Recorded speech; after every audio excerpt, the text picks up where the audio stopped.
From newstalkzb.co.nz. It's Mike Hosking.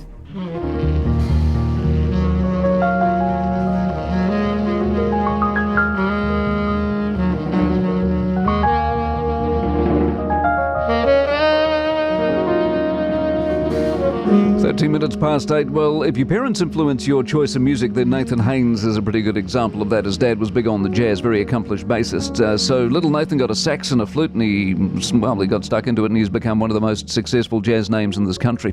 His new album is called The Poet's Embrace, and Nathan Haines is with us. Good morning. Good morning, Mike. Lovely to see you. The last time I saw you was when?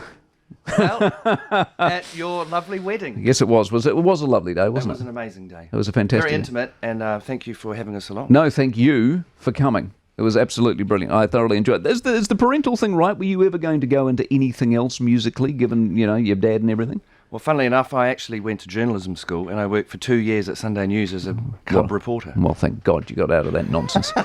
What a waste of a life that is.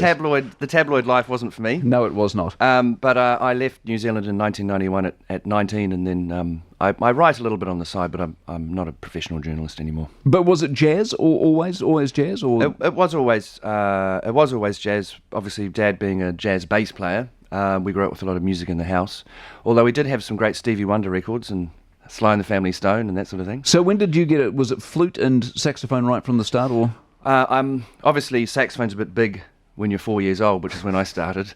So I started on flute when I was 4 and then switched to saxophone at age 13. So what do you reckon it is? Do you reckon it's natural, or do you reckon if you practice hard enough, anyone can play really well? Well, I think there's a certain amount of practice involved, a certain amount of graft. But if you have a love for music, I think that's the most important thing, and that's what our father instilled in us, was a real love for music, basically. So this was natural. You weren't forced into it. You got to try the flute. Well, you had to try the flute. I was forced into it, actually. My brother and I spent a lot of our childhood years doing a lot of practice and playing and being forced to practice while people were playing around outside and stuff. But Did you resent that? No, I didn't resent it because I love playing. I've always, even when I was a kid, I always loved playing, and I always had a natural ability as well. But I guess, at this stage in my life, I've had to turn that around into something and just work. Well, it's worked out pretty well now. Oh, sure. I've got no complaints. I've got a new record out, great band. Everything's going great now. Life's good. Having said that, was there a stage in your life, because I imagine you're like me, most kids are the same, that if you're playing a flute or a saxophone, or if you're into jazz, there must be a poppy, rocky, all your mates are into the radio or whatever, you know what I'm saying? And you're off playing your jazz music. Well, yeah, there's a stigma attached to that in the 80s. But I remember the school bully turned up one day when I was playing at Cause Celeb outside, which was a very famous club in the 90s in High Street, some people might remember. The bouncer said, "Oh, sorry, mate, you're not coming in, it's a private party." And I went, "Oh, no, I know him from school." And he went, "Oh, Nathan, oh, thanks, mate." And he was the school bully. So I actually got him back in the end. So it all worked out well. When you studied jazz, you studied jazz in New York, didn't you?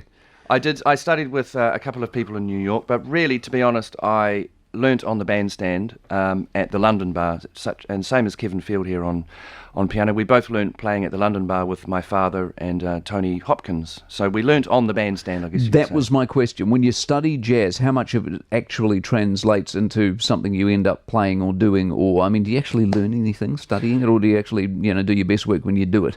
Well, Elaine and Thomas, who are also in the room on drums and bass respectively, they both went to study at university. Kevin, on the other hand, now teaches at university and didn't actually go to have any formal education. So there's always a combination, I think there's a combination. You can do either. What about the move to London? Tell me about that, because that's when I first heard your music, Squire for Hire. I thought that was brilliant. Oh, thank you. Well, I lived in London for 10 years, and my wife and I are moving back very soon, actually.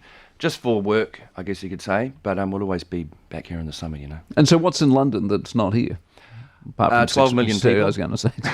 Several million. The market's so much bigger. And there would be a jazz scene there, wouldn't there? Yeah, there's a wonderful music scene. There's a jazz scene, but there's also a music scene, and there's a depth of knowledge that people know about. The reference points of music are a lot deeper, and it's a tough city, but I made it work for me, and I'm willing to do it again. Okay, so you wrote all of the stuff on this new album, or most of it? I wrote 5 songs, and then there's one song by a composer called Yusef Latif, and then Mr. Kevin Field also wrote one which you were playing earlier. We're coming over in the. Was that his? That was his song. Brilliant, sensational. Well, how do you write? I mean, where do you start? How do you write? I usually write from a melody first, and then sit down at the piano. I'm not a pianist by any means, but I usually can bash out something simple, and then I usually take it to Kevin and say, help me flesh these chords out, and then there you go. Simple as that. And so then you all also record this analog? Yes. So I guess for your listeners, analog means there was nothing digital. We recorded to 1960s 2-track valve tape machine with all vintage microphones. Where'd you get them from? Oh, there's some boffins around who, there's some still mad around people collectors. around Yeah. who, so we hired in this tape machine. I hired in a 12-foot Steinway Grand for Mr. Kevin Field at huge expense. And we were all playing at the same time, straight to tape, no mixing, so you couldn't fix anything. So that was very different. And so what was the point of that? The point is that obviously I grew up listening to all the great records from the Blue Note era, from the 50s and 60s, and modern records didn't have that same sound. So I spent years investigating how to try and get that analog sort of sound. Have you got it? Yeah, I think so. The album is also available on vinyl as well, which I haven't done since 2003. Vinyl's fantastic, isn't it? Oh, what do you reckon about vinyl? See, the thing about it's like everything in the world is retro at the moment, isn't it? And I wonder, I mean, vinyl has its flaws, and you can see why the CD came along. Absolutely. But there is no sound like vinyl.